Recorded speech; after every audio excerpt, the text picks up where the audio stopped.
Welcome back. If you have driven past pumpkin patches here in West Michigan, it's a sea of orange.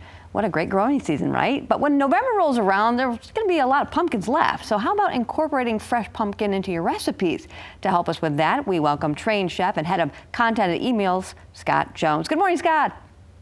Hey, how you doing? I'm fantastic. Thanks so much. I love this topic because, as we said, I mean, the pumpkin season is really great here in West Michigan. People are so excited. They pick out one or two or three, and then it's like, by the time the season ends, there's still a lot left. So What happens when November rolls around?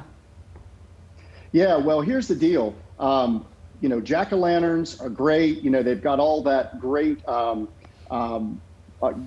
on the inside. And instead of just scooping it out and throw it in the trash, you can actually take that and roast it in the oven or put it in a slow cooker and then incorporate that into recipes like pumpkin bread, pumpkin pie, or recipes like these awesome pumpkin chocolate chip cookies or pumpkin bars with this wonderful oat pecan crust. So there's lots of different ways to use it. It's really easy. I hope folks will actually consider that because it adds a lot of flavor and it's fun for the family to be cooking in the kitchen together, something kids can help do as well. That's right, because I've actually made pumpkin muffins, and basically it was just a can of pumpkin and like a cake mix or something like that. But I love the fact that this is actually the fresh pumpkin. So it kind of replaces the oils, right, that you would normally use?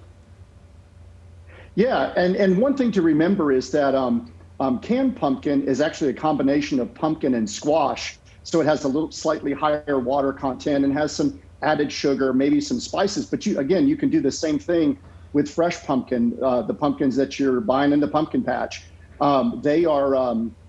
They're grown, so they have a slightly, the flesh is kind of mild. So when you roast it in the oven, you can just add a little bit of sugar, add a little bit of pumpkin spice. You roast it in the oven for about 350 for about an hour, or put it in a slow cooker on low for about 4 hours with a little about a half a cup of water, and you can get the same results. And again, it's economical, it's fun, and it's healthy, and it just kind of helps to celebrate the fall season.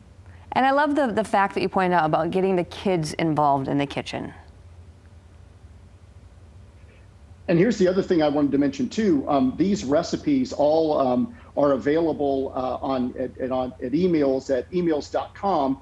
And actually these wonderful chocolate chip cookies are the featured recipe on this week's dessert plan, which every subscriber to Emails has access to. So you can get these pumpkin recipes. We also next week have a special at-home pumpkin carving menu that will be available for everyone as well. So everyone can go to emails.com. They can sign up free for 2 weeks.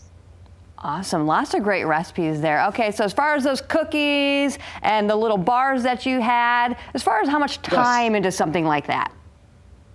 Yeah, I mean, the cookies are pretty straightforward. It's just like making cookies at home, except you're incorporating a little of that pureed pumpkin in to add some moisture. So you're looking at about, 15 minutes of prep, maybe, another 15 to 18 minutes per batch. These wonderful pumpkin bars take a little bit more time, maybe, 20 minutes to prep. But again, very easy. It's, you make the crust, it's some eggs, some pumpkin puree, a little evaporated milk, very easy. And then you bake them in the oven for about 40 minutes. Couldn't be easier. And they're great. All can be made ahead, be stored in the refrigerator or in an airtight container. So again, something that's easy to make and that the kids can get involved helping with. All right, everybody take advantage of that 14-day free trial at emails.com. We appreciate your time.